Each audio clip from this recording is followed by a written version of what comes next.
Welcome to the NCDPI World Language Quarterly Update webinar.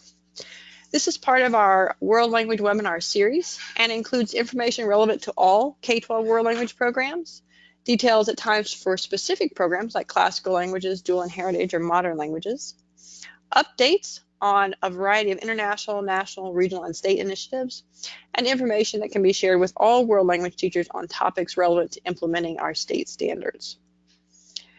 Also, each broadcast in this series features a PD2Go resource, an article, or other information with activities that could be used in local professional development or PD.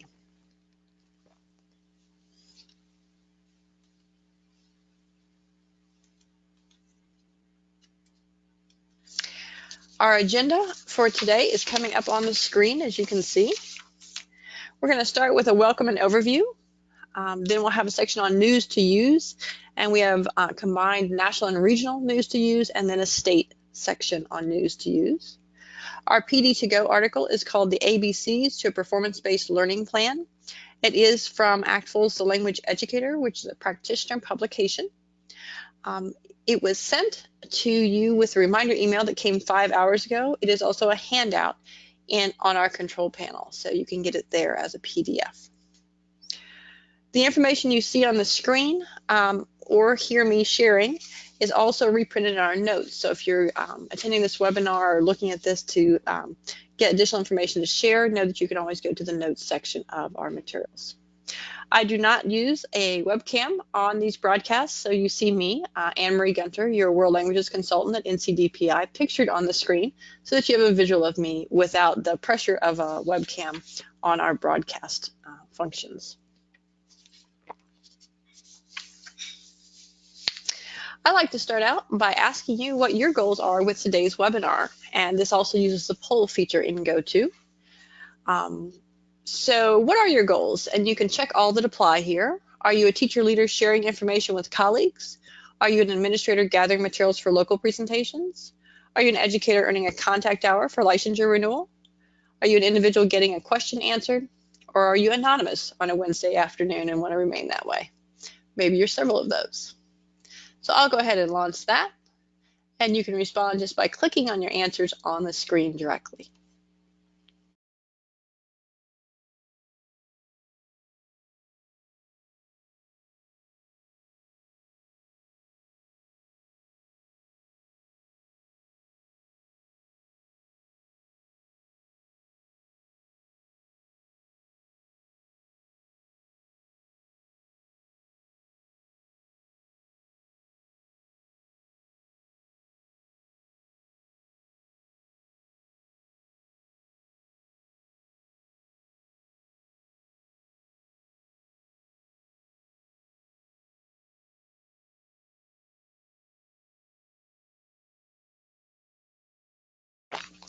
All right, looks like almost everyone has voted. I'll wait a few more moments here so you can get your votes in. And again, one way that your participation does get documented today is by participating in our polls and being active in our activities. So be sure you're doing that so the system captures your participation.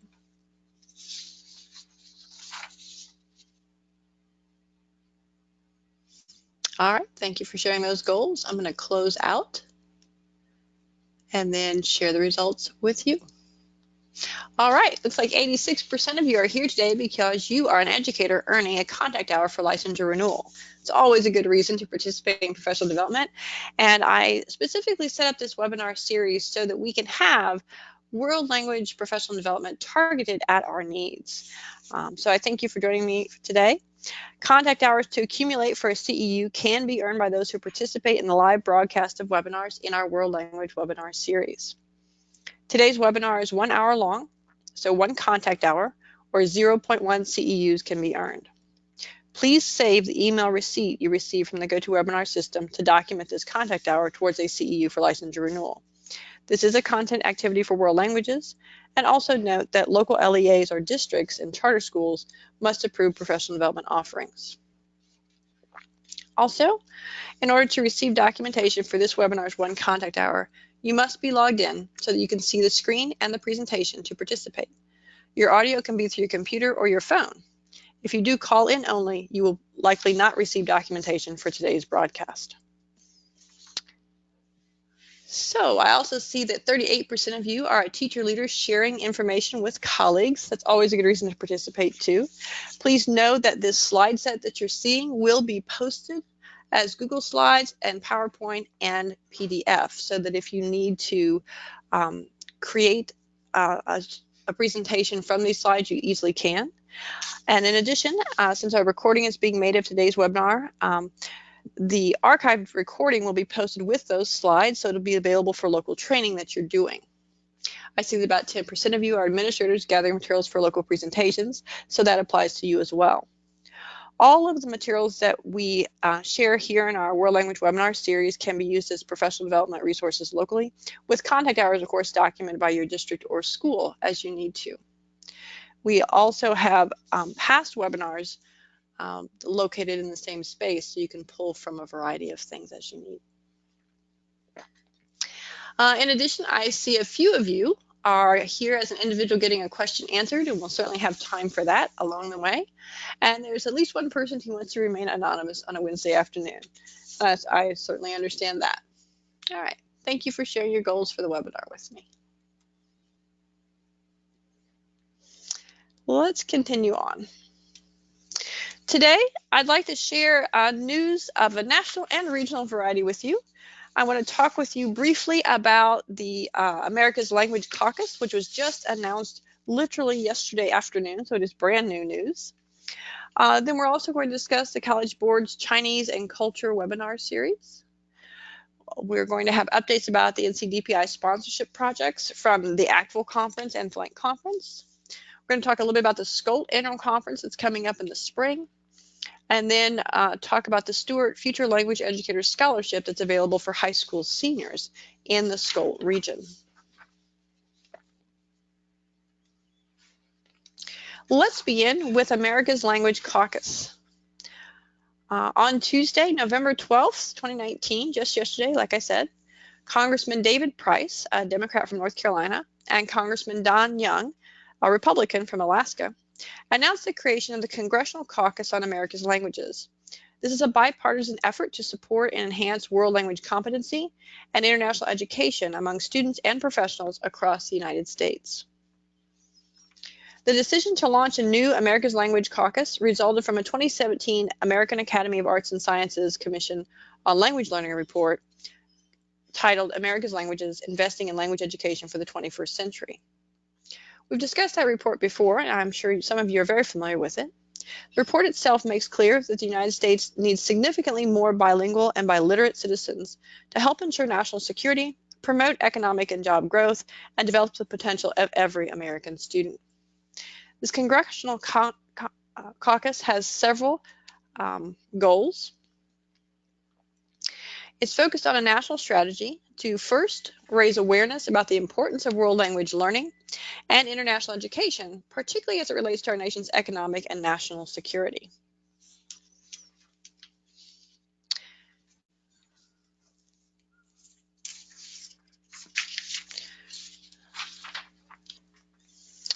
It also looks at ensuring adequate resources are directed to the study of world language learning.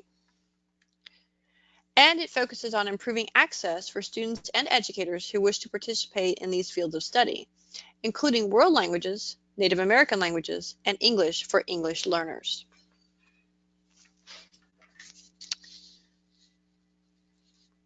Please use the links on the page or in the notes to get more information about America's Languages Caucus and details about how you can get involved or share this information with others who want to advocate for the kinds of things we're talking about here with their mission.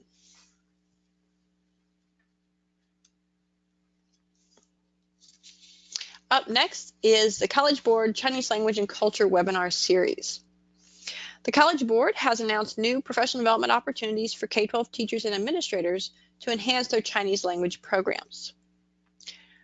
There will be free webinars offered throughout the school year on a variety of topics to support new and veteran Chinese teachers, as well as K-12 administrators that have Chinese programs in their schools and districts. You see on the right-hand side a snapshot of the upcoming webinars in this series. Please note that they are generally 90 minutes long or an hour and a half, And if they're designed for teachers, these are either new or veteran Chinese teachers, they're in the evenings from 8 to 9:30 p.m. And typically the administrator webinars are in the afternoons from 2 to 3:30 p.m. Couple of things to note about the College Board webinars. There is no certificate or credits provided for their webinars at this time, and participants do need to log in with their full name, email, position, institution when joining the webinar so that resources can be shared afterwards. Registration information is available on the links you see on the screen and is also posted in the notes of this slide so that you can have it. And the announcements about these webinars from the College Board are included in the K20 PD list on the World Languages Google site. If you have questions about the College Board webinars, you see the K12 Chinese at collegeboard.org email address that you can send those questions to. Just a quick show of hands. Who on the line has a Chinese language program in their school or district? Whether you're directly involved with it or not, who has Chinese? All right, thank you for sharing. Chinese is the third most taught language in North Carolina after Spanish and French, but we teach 18 languages overall. Let's move on to something that will impact us all, the NCDPI sponsorship projects. Some of you may be familiar with these or heard about them on our listserv announcements. These were sponsorships or scholarships, if you will, for North Carolina educators to attend different conferences. They applied for these sponsorships, which cover travel, lodging, and registration for a professional learning activity like a conference. And these sponsorships focus on supporting English learners, or ELs, such as students in heritage language programs or two-way dual language immersion programs. For us in World Languages, we have had sponsorships to the ACTFL and FLANC conferences you see here. ACTFL is coming up next week in Washington, D.C. towards the end of the week. And the FLANC conference was at the end of October in Winston-Salem.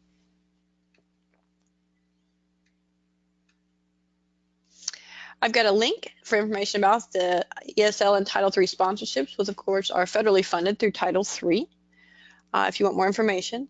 And as I said, they cover registration plus travel and lodging. In addition, those educators who receive the sponsorships or scholarships create a product to support one of our projects as we develop things to support the implementation of our standards. For us, you can choose the project of DLI or Heritage 1 and 2 language courses. We're going to be developing scope and sequences for those particular sequences so that those can be shared statewide. So if you have a dual language immersion or DLI program, or you do heritage language courses that used to be called, for example, Spanish for native speakers, but heritage language 1 and 2, we're going to have a series of scope and sequences that you can reference from these individuals. There's also a project focused on the Global Languages Endorsement, or GLE, our state's seal of biliteracy. And this project looks at creating educational and advocacy materials about our seal of biliteracy so that more people are aware and the students know how they can earn that. Finally, another project that sponsorship recipients can choose is to add to the LinguaFolio online training that's available by creating a video and an activity for classroom implementation related to LinguaFolio, the formative assessment tool for language learners. So look for those in the coming months because, as we said, we'll be creating materials that will be shared statewide.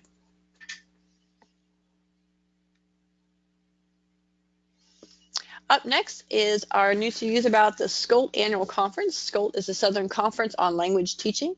It is our regional professional organization, much like FLANC is our state one. At SCOLT, we come together with over a dozen other states plus the U.S. Virgin Islands or territories. The SCOLT annual conference is in the spring. It will be on March 26th through the 28th in Mobile, Alabama.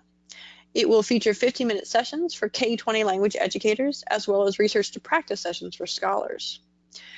The SCOLT conference also offers pre-conference workshops on March 26th, either half or full day.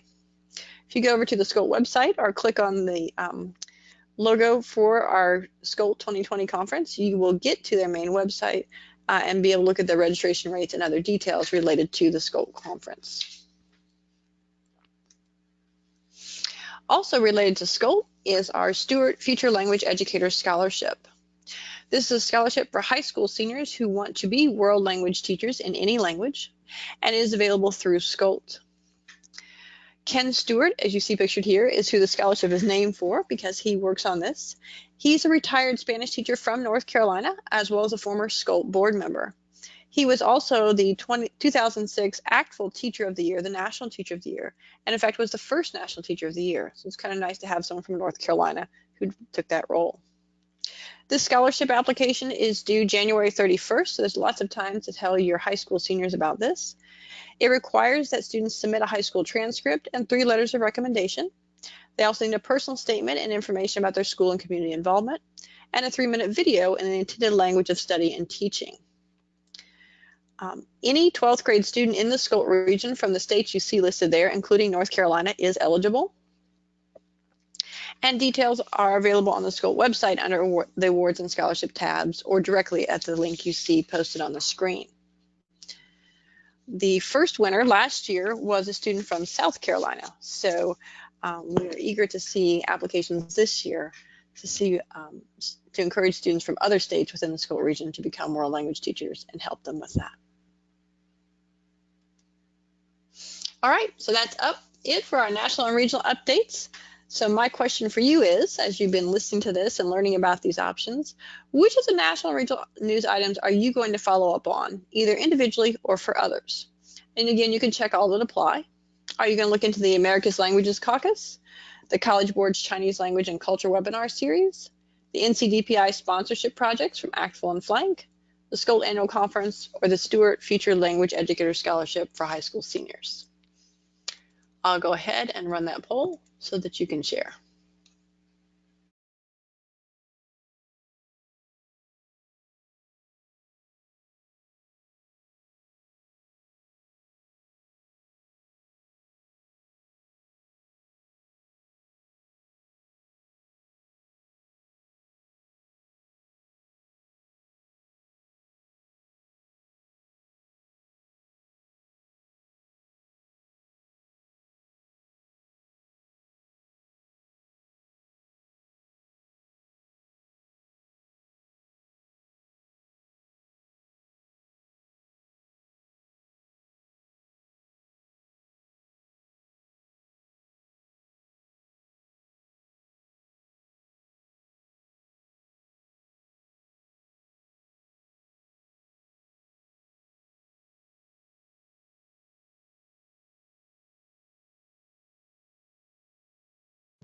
All right, let's go ahead and finish up voting. 10 more seconds. Remember, active participation in the polls is one way the GoTo system ensures that you are involved and can then send you your participation certificate afterwards.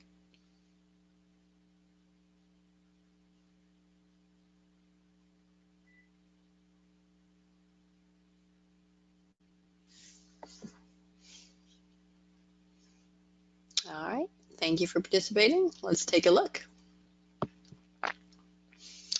It looks like 50% of you are very interested in NCDPI sponsorship projects from the ACTFL and FLANC conferences.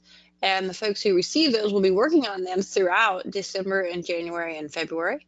And so look for those in the spring to be shared online, probably in broadcasts like this, as well as on the website and through listserv announcements. We also have over 35% of you who are interested in following up on the SCOLT Annual Conference information, as well as the Stewart Future Language Educator Scholarship through SCOLT. Those are very good opportunities for educators as well as students, so I encourage you to do that. 32% of you said you're going to follow up on the America's Languages Caucus. To find out more about that and to get information about how you can advocate here in North Carolina for our programs. And finally, a little over 10% of you are going to check into the College Board Chinese Language and Culture webinar series to get more information about that. Great. Sounds good.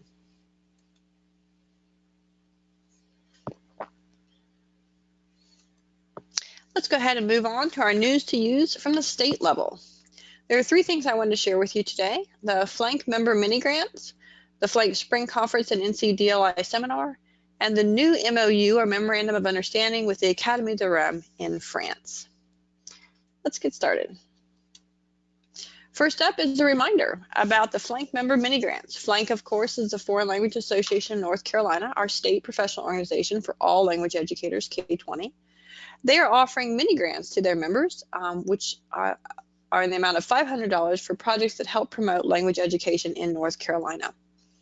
All current FLANC members are eligible, and if you're worried about if you're eligible or not, if you just attended their conference, you are automatically have paid your membership dues for another year. So all FLANC members are eligible, including K-12 teachers and administrators, university instructors, and representatives of local professional organizations or nonprofits that promote language teaching in our state. So, for example, our language-specific organizations like the North Carolina chapters of AATF for French teachers, AATG for German teachers, AATSP for Spanish and Portuguese teachers, CLTA for NC for Chinese teachers, and so on, are eligible for applying for those grants. The mini grant application is online, and it's a fairly straightforward one. Those are all due by this Friday, November 15th. So make a note of that if you want to submit a mini grant application. Also, details about the requirements and how you can request different types of funds are included on the website that's linked there and in the notes part of the slide. Also from FLANC, the FLANC Spring Conference will be coming up on Saturday, March 7th, 2020. I know that seems like a long time away, but now is a good time to save that date on your calendars.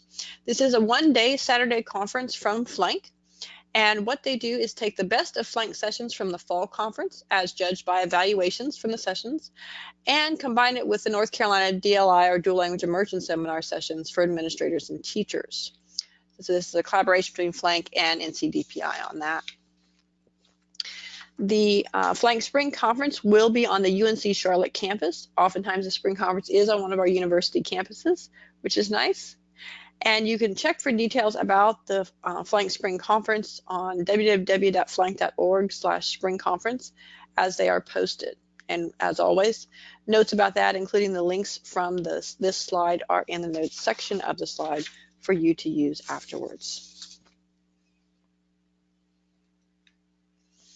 Finally, I wanted to spend a little bit of time today talking about our international agreements that we have with other countries, or what we call Memoranda of Understanding, or MOUs.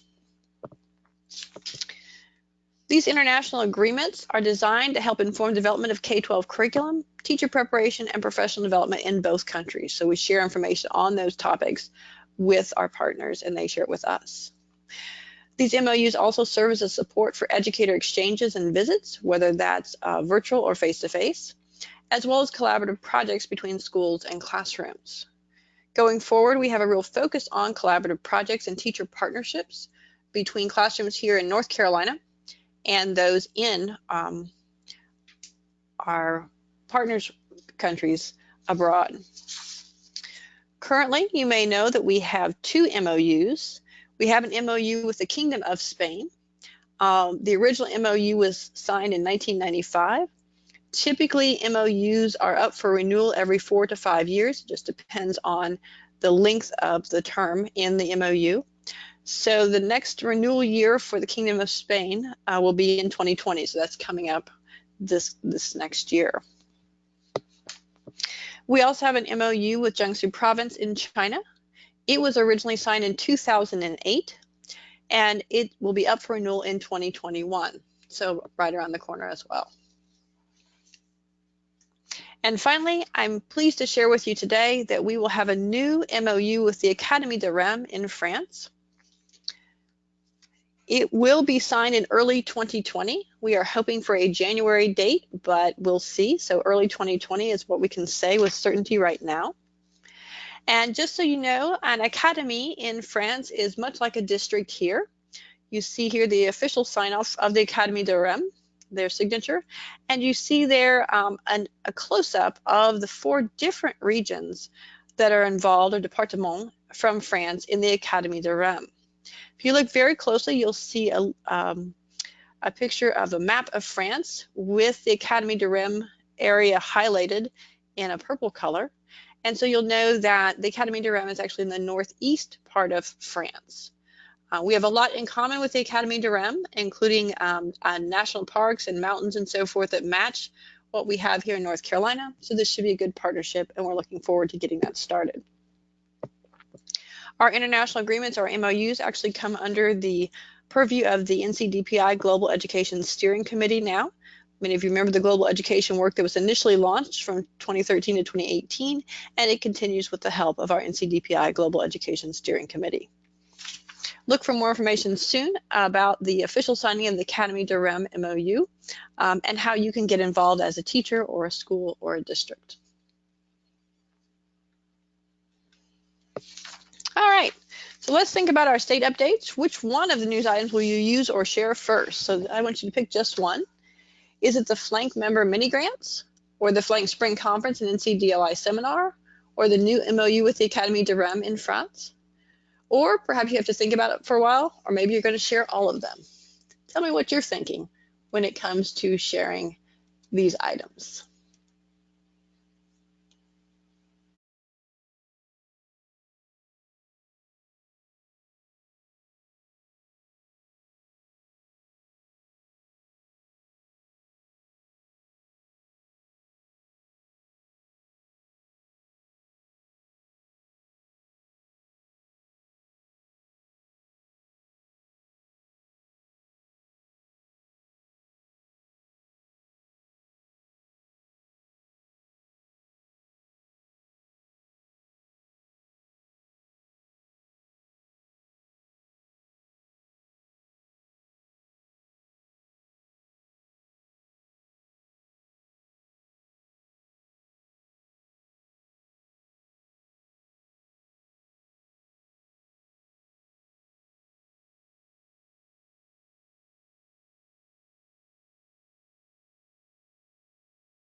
All right, let's take another 10 seconds. Go ahead and get your vote in about which one of these news items for the state level you'll use or share first.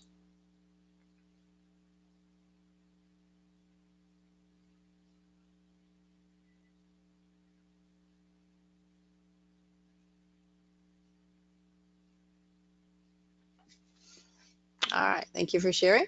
I'm going to go ahead and close it out and share the results with you so you can see what's on everybody's minds today. Looks like almost half of you are going to save the date for the FLANC Spring Conference and NCDLI seminar. And again, that was Saturday, March 7th. Almost a quarter of you, 24%, said you'll have to think about this for a while about which one you'll share or use first. That's fair. You may want to consider that and ponder that information. Another 21% said you're going to share all of them, so that's good. And 10% of you said that you are going to share the information about the new MOU with the Academy de Rem. Great. Thank you for that.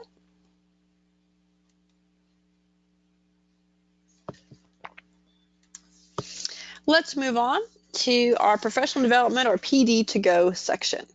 This is a new addition to our World Language webinar series, the quarterly updates this year. Previously, we had a focus topic and things like that, but this time we're focusing on PD to go.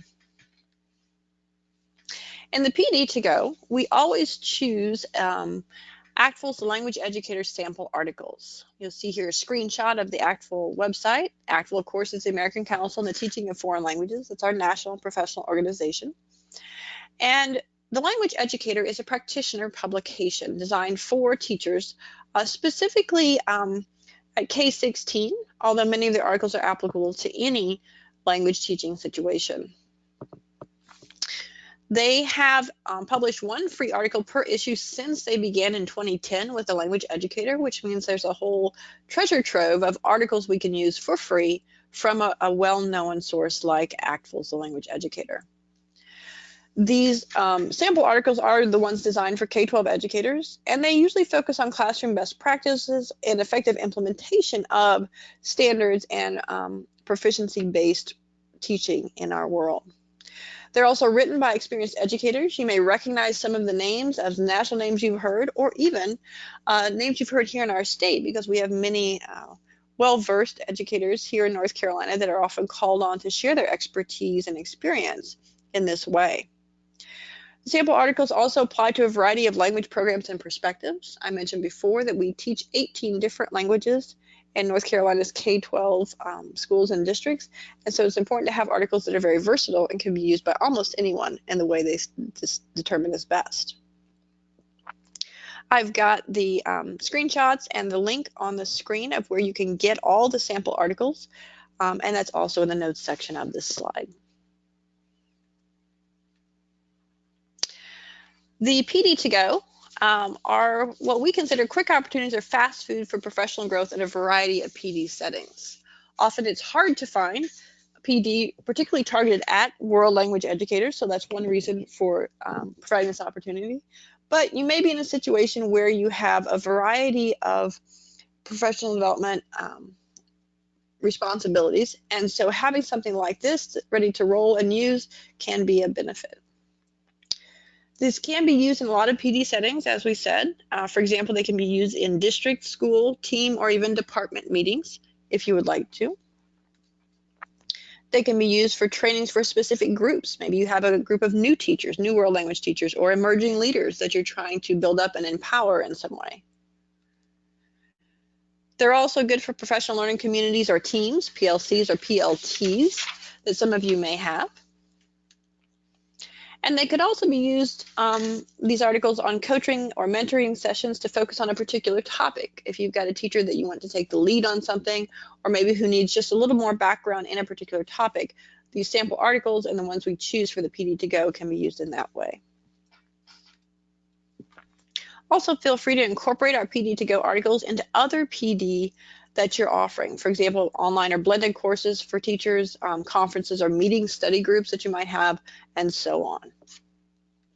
And there might be other opportunities that you're thinking of already that would be good places to share articles like this. So our time together today on this is focused on thinking about this particular article and how you can use it in whatever setting you would like for professional development. As you work with teachers or as you help yourself grow as a world language educator. Today's PD to go sample article is from the January and February 2015 issue of the Language Educator. It's called the ABCs to a Performance-Based Learning Plan. It's pictured there on the right-hand side of the screen. I mentioned before, it's also available as a handout on your control panel. So if you look at your control panel down below, you should have a space that says handout, and it should be there as a PDF. You can also get it directly from the ACTFL website, and I've got that link there, and that's what was sent in your reminder email about our broadcast this afternoon too. This information, as usual, is of course in our notes as well if you need to get it there. One reason I picked this article is because it focuses on something that's very important to us here in North Carolina, and that's proficiency, because we have proficiency-based state standards. You see there in the middle of the screen that it's a focus topic, and ACTFL occasionally with the Language Educator does a focus topic edition, and in this case it was moving along the proficiency continuum. So this article, as well as a number of articles in that edition of the Language Educator, focused on that proficiency continuum, moving from novice low up through advanced low, advanced mid, and so forth in proficiency with our students. Since we have proficiency-based standards and we use the successful ACTFL can-do statements for a lot of our work, it makes sense that we would think carefully about the proficiency continuum and specifically about performance-based learning in the classroom. This article is focused all about how you set that up. It does have this ABC structure and actually goes through A, B, C, D, and E, and talks about the process one school district used to make sure that they had performance-based learning happening across all of their world language classrooms. So let's take a look as we begin to see this article. One thing I would encourage you to do is have this in front of you. So just click on that handout in the control panel if you can, and it'll open up on your screen as a PDF, or you may want to pull it up from your email or go out on the ACTFL website and get a copy and have it on your screen. When I think about PD, and particularly something like an article and how you might break it down, I break it down into 3 different areas. The first is the before or pre-work activities with an article like this. So in looking at this article, it occurs to me that you could use reflection questions on the title itself or the focus topic. So you could ask questions like, what do I or we know about performance-based learning or the proficiency continuum? Or how much or what kind of planning have I or we done on this topic? Reflection questions are always a good way to get people thinking about what you're going to discuss, and in this case, what they're going to be reading in the article. Another thing to do is to analyze the visuals in the article. The language educator does a good job of having visuals that kind of catch your eye and make you think harder. So in looking at the visuals, just on this front page or even throughout, what do the pictures tell me or us about this topic? Notice there's stairs as well as a listing of the proficiency levels. Another question you can ask is, how can the structure or lettered sections, the A, B, C, D, and E of the article help me or us in this discussion? Another way to think about before or pre-work activities is a series of reading assignments with this article, maybe assigning the whole article or maybe assigning sections of it so that you can kind of jigsaw it back together. And maybe you have other ideas. Let's pause a moment and think about how you might use this article and what kinds of before or pre-work activities you might do for it in the PD that you're thinking about. And this is where I like to get your input and hear your thinking for you to share it with others. Teachers often learn best from other teachers, other educators. So please raise your e-hand and I will unmute you to share your ideas about how you would do before or pre-work activities, or you can type them in the question box and I can share them aloud if you don't have a microphone or something. So I'll pause and look for some raised hands or some comments in the question box.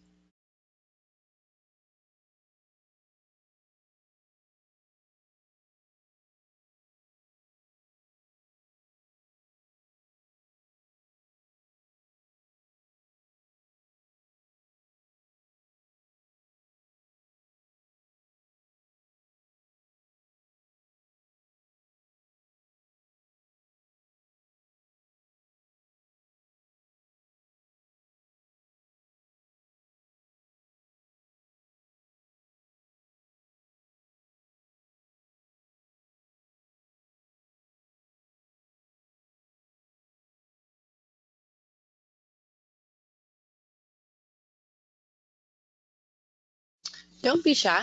You can work off one of the ideas you see here and just talk about maybe who your group would be that you'd be doing PD with, even if it's just for yourself as an individual.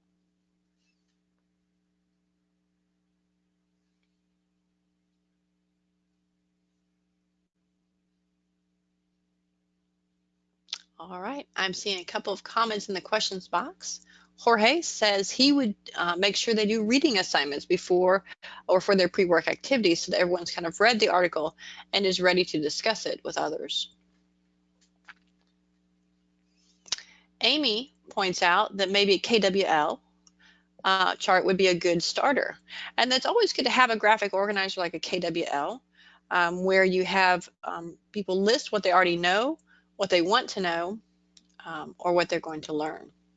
I've also seen KWLs done with different abbreviations, sometimes in a target language or with different goals. So it's up to you how you want to share those.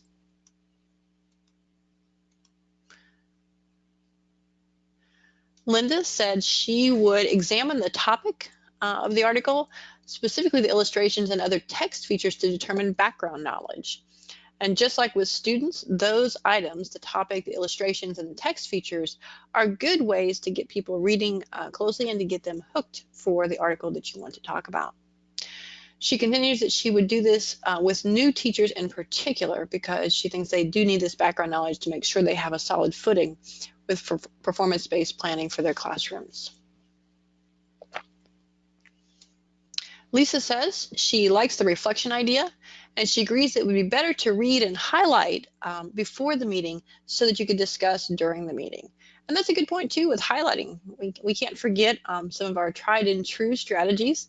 When people read and are asked to highlight, it really helps them focus on what's important to them or what jumps out at them.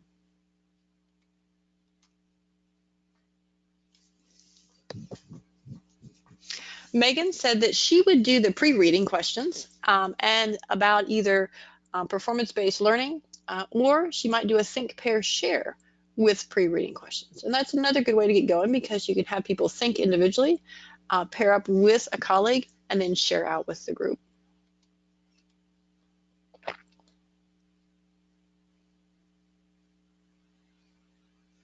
Marisol said she would ask questions about the steps that are shown in the visual, what they represent, and what it means, what language is needed to move forward in different proficiency levels.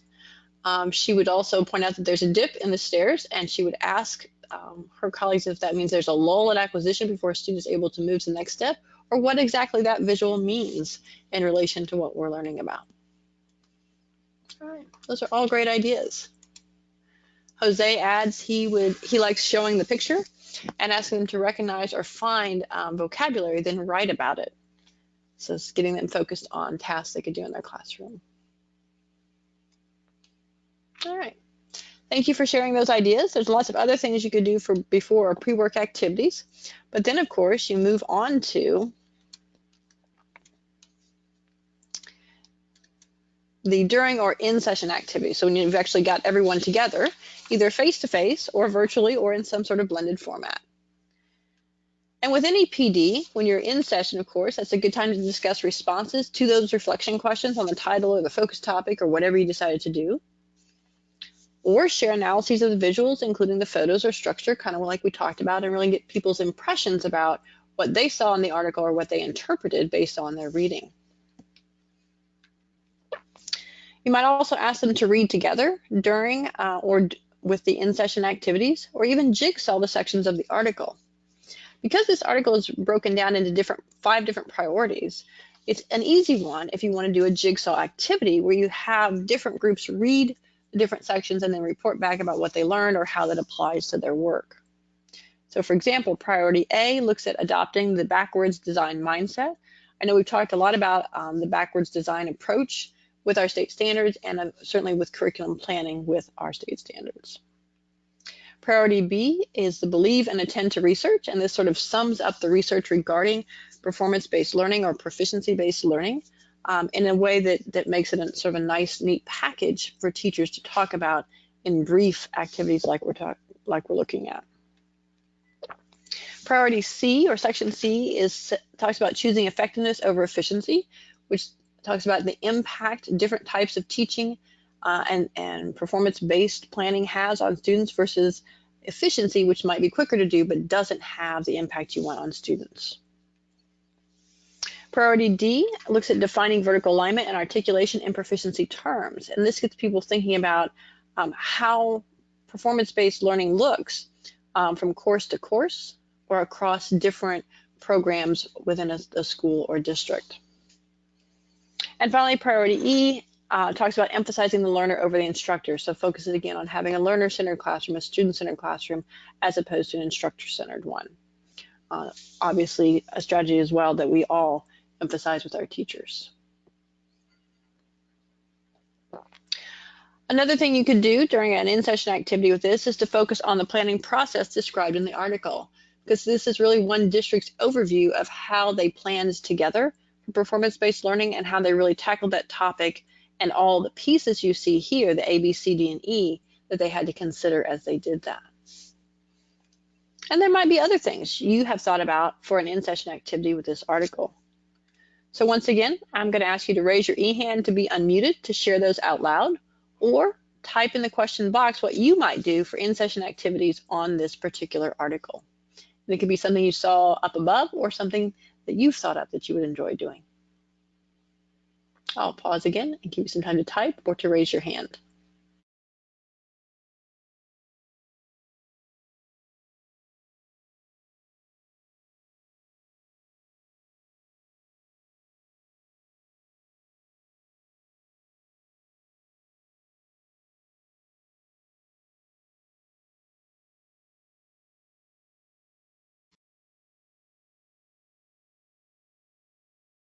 I see several people are very enthusiastic about the idea of a jigsaw activity where you break the article into sections and have individuals or small groups read each section and then report back. Both Megan and Lisa noted that they like the jigsaw idea.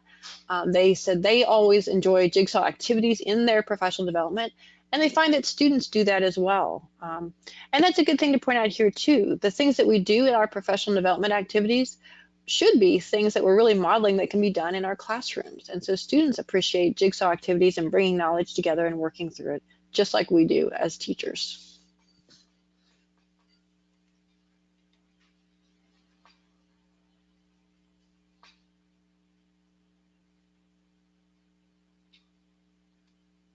Linda shared that she would do a 4A's activity. After reading the article, educators choose statements for which you agree with, would like to argue, would like to ask a question about, or would aspire to implement. So her 4A's are agree with, argue with, ask a question about, or aspire to implement. I like that idea with the 4A's activity because that breaks it down very nicely and a good way to discuss that.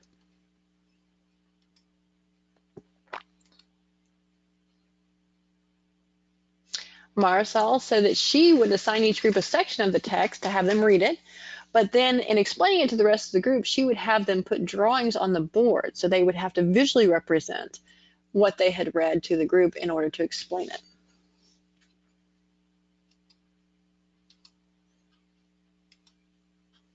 Jorge says he would focus on the planning process described because he thinks that's an important thing to talk about with teachers and to learn from other teachers about how they did that and work together on something like this. And that he would also use jigsaw as a good way to break up the text that each individual needs to read. All right, well, thank you for sharing that. I'm conscious of our time, so we're gonna go ahead and move on, but do keep thinking about how you would use this article and what in-session activities you would choose that would work best for you. Finally, of course, the third part of NEPD is the after or follow-up activities. Some ideas here might be to have educators create a resource list for performance-based learning or moving along the proficiency continuum that they could share locally. A lot of our technology today, like things like Google Docs and so forth, means we can create resource lists like this and share them out with each other and continue to add to them as we learn more. Another follow-up activity might be to have each person post on social media or in a shared learning space, like a learning management system or maybe a shared space like a Google Doc even. Have each person pick their favorite letter and its priority, the A, B, C, D, or E from the article, and then post about the reason they particularly like that letter, why it's important to keep that part of the process in mind. Another thing they could post about was the most useful planning strategy from the article and an example of how they use it. There's several places in the article where teachers from different languages and different levels talk about the kind of strategies they use to make this happen in their classrooms. And so that might be something to look to more closely, have teachers talk about, and even give examples.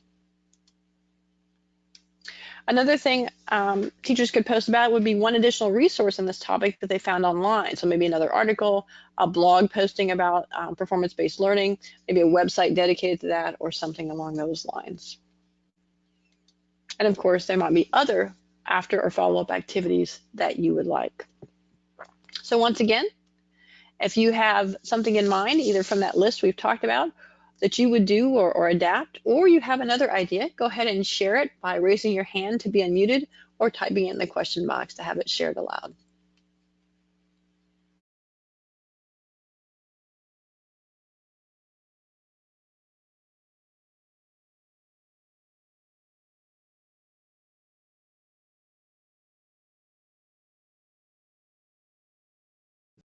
Megan said she would like the idea of a shared Google Drive with additional resources on the topic.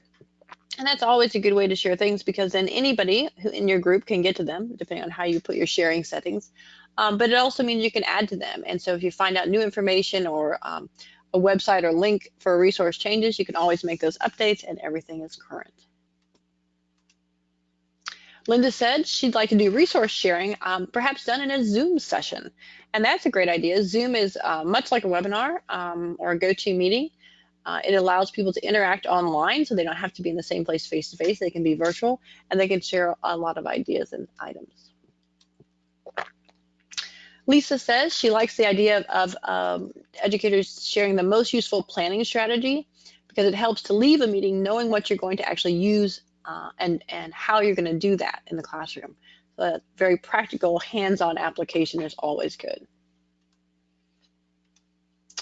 Marisol said she would ask teachers to find a YouTube video that demonstrates something the article mentions. That's a great idea too, because there are a number of things on YouTube that are helpful for us as educators, and many teachers in world language classrooms share what they do. So it would probably be an interesting search to find a YouTube video and share that. Jorge said he would have teachers share opinions about the article, about implementing performance-based learning and how they would do that in the Google Classroom or some similar format, so that again they could all access it and participate. Great. Thank you so much for sharing your ideas. That's one of the main reasons we do this with the PD2Go, is to get you thinking about how you could actually use this article in the professional development you need to do, either for yourself or your group, or maybe a very large group. So keep in mind, this is there for you, and we'll be sharing future articles in our PD2Go sessions in the quarterly updates. All right, I'm noticing our time. We have just enough time to close out our webinar with some reminders and resources for world language educators. Please don't forget that this is part of our 2019-2020 World Language Webinar Series. Our broadcasts are always on Wednesdays at 4 to 5 p.m. for this World Language Webinar Series, and you see them listed here. The ones that are grayed out are the ones we're finished with as of today. But you can always go and get the archives from any of these broadcasts, including ours today, on the World Language Webinar Series information page on the website. And that's linked there in the title, as well as in the notes section of this slide. Of course, that means our next broadcast will be on December 11th. That's our World Language Best Practices series, and it will feature the Administrator Guide for Modern Language Programs from our World Language Essential Standards. And our next quarterly update webinar will be in January on the 22nd. Also, I wanted to mention a couple of things to you that are upcoming professional development you might be interested in. These are from our K20 PD list page online on the website. So those coming up in November here in early December are things like the Culture Classroom Management workshops, Classroom Management World Languages workshop. That's on a Saturday, November 16th in Atlanta, Georgia. Culture is the Center for Urban Language Teaching and Research, and that is located at Georgia State University. They offer a series of workshops, some one-day and some two-day workshops, so check those out. Also, just a reminder about our College Board webinar that's coming up on AP Chinese Resources. That's a teacher one, since it's in the evening on November 18th. And then another College Board webinar coming up soon after that is on December 11th for administrators from 2 o'clock to 3:30 p.m. In addition, I'm pleased to share with you that we have another NCDPI webinar coming up soon. That's not part of our regular World Language Webinar series, but will be treated much the same.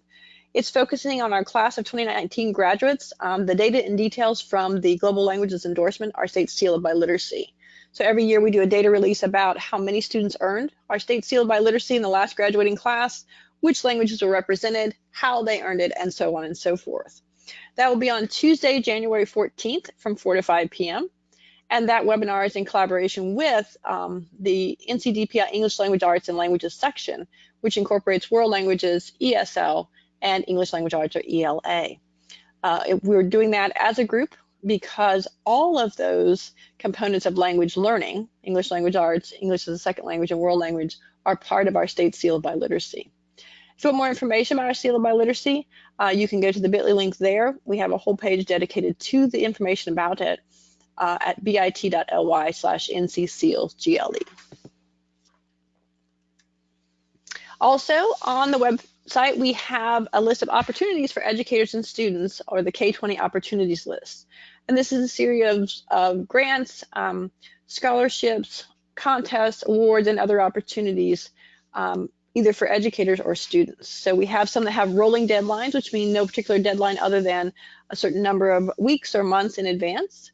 You see those are the EU2U training for schools from our UNC Global partners. There's a Japanese language project grant. The SCOLT does a PD outreach grant with the SCOLT Teachers of the Year. And then there's a Worldview to You workshops that will bring Worldview workshops to your school or district. There's also things we've previously talked about in this webinar, plus some other things coming up this fall on November 19th, so next week. Undergraduate and graduate students need to apply for a critical language scholarship if they're interested in that for the following school year. And on December 6th is the deadline to apply for the EU United K-12 Teacher Fellows Program for 2020. A lot of that information on the K-20 Opportunities list page has many details, including online applications, and this information is also shared on the listservs and through announcements. In addition, we have the upcoming NCVPS cafes. North Carolina Virtual Public Schools offers cafes and information. The ones coming up in November still is one about Havana Nights, which of course would probably have special interest to our Spanish world language programs. And then later on in November the 21st, Cook and Curry in a Hurry that looks at Japanese style curry. So our Japanese language programs will be very interested, I'm sure. In addition, there's other things that we talked about in this webinar, but we also have things like on January 10th, the call for proposals for the ACTFL 2020 convention is open. On January 15th, if you want to apply for the EU and NC study tour, you can do that. By January 20th, you can apply for a classroom enrichment grant for K-12 Arabic.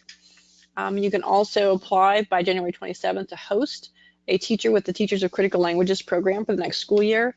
And January 31st, apply for the Brussels Study Tour grants, and that's open to K-12 teachers, community college instructors, and HBCU faculty, so historically Black and colleges and university faculty.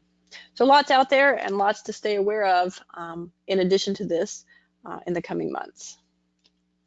If you want information about that or announcements and reminders, please make sure you're signed up to the DPI listservs for world languages. You see 4 of them listed there. There are others, such as ones for charter schools, global education, legislative updates, and so forth. You can go to bit.ly/NCDPI updates to sign up for any of those listservs that are of interest to you in your work. And that's it for today. I posted my contact information. Once again, I'm Anne-Marie Gunter, your World Languages Consultant at NCDPI. You can call me by phone or get me by email. I would strongly encourage email. That's easier to catch me usually. We also have an NCDPI World Languages Facebook page that you can join and follow, where we post classroom resources and announcements. And of course, we have our NCDPI World Languages website that you see there with the bit.ly link bit.ly/NCDPIWL. I'm indicating with the circle there where our materials will be posted under professional development on the webinar series information page. I thank you for joining us today.